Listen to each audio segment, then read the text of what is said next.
Minerva അക്കാദമിയിൽ 3-ഇയർ degree കോഴ്സുകൾ ആരംഭിച്ചിരിക്കുന്നു. Medical lab technology, operation theatre technology, cardiac care technology, dialysis technology, hospital sterilization CSSD, radiology technology, optometry technology കൂടാതെ hospital management MBA കോഴ്സുകളും ആരംഭിക്കുന്നു. Minerva academy. Contact number 9995373833 അല്ലെങ്കിൽ 9895841933.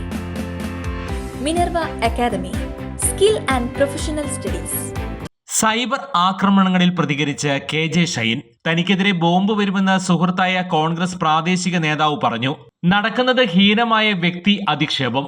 സാമൂഹ്യ മാധ്യമങ്ങളിലും ചില മാധ്യമങ്ങളിലും തനിക്കെതിരെ നടക്കുന്ന പ്രചരണങ്ങൾക്കെതിരെ മുഖ്യമന്ത്രിക്കും DGPക്കും പരാതി നൽകിയെന്നും KJ ഷൈൻ പറഞ്ഞു. പിന്തുണ അറിയിച്ചവർക്ക് നന്ദി. ഇത്തരത്തിലുള്ള ആക്രമണം ആദ്യമായാണ്. രാഹുൽ മാങ്കൂട്ടത്തിനെതിരായ ആരോപണങ്ങളിൽ നിന്ന് ശ്രദ്ധ തിരിക്കാൻ തന്നെ ഇരയാക്കിയെന്നും അവർ പറഞ്ഞു. സൈബർ ആക്രമണം പ്രതീക്ഷിച്ചിരുന്നുവെന്നും ആക്രമണം വന്നപ്പോൾ ഭയന്നെന്നും അവർ കൂട്ടിച്ചേർത്തു. ശൈലജ ടീച്ചർക്കെതിരെ പോലും സൈബർ ആക്രമണം നടന്നു. സ്ത്രീകളോടുള്ള കാഴ്ചപ്പാടിൽ മാറ്റം വന്നിട്ടില്ല. സ്ത്രീകളെ അംഗീകരിക്കാൻ പലർക്കും കഴിയുന്നില്ല. ആരോപണങ്ങളിൽ ആദ്യം മാനസിക ബുദ്ധിമുട്ടുണ്ടായി. ആരെയും എങ്ങനെ വേണമെങ്കിലും ആക്രമിക്കാമെന്ന രീതിയാണ് വലതുപക്ഷ രാഷ്ട്രീയത്തിന് ജീർണത സംഭവിച്ചുവെന്നും ഷൈൻ കൂട്ടിച്ചേർത്തു. എന്തെങ്കിലും കേട്ടാൽ വീടിനകത്തേക്ക് തിരിച്ചോടുന്നവരല്ല സ്ത്രീകളെന്ന് മനസ്സിലാക്കി നൽകണം. മനോവൈകൃതം ബാധിച്ച ഒരു പ്രായമുണ്ട്. നേർവഴിക്ക് നടത്താൻ ആരുമില്ലാത്ത ചില ആളുകൾ യൂട്യൂബ് ചാനലിൽ വന്നിരുന്ന് എന്തെല്ലാമാണ് പറയുന്നത്. ഇത്തരക്കാരെ വെറുതെ വിടില്ലെന്ന് KJ ഷൈൻ പറഞ്ഞു.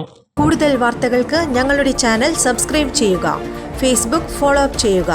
വാർത്തകൾ വേഗത്തിലറിയാൻ Anytime News.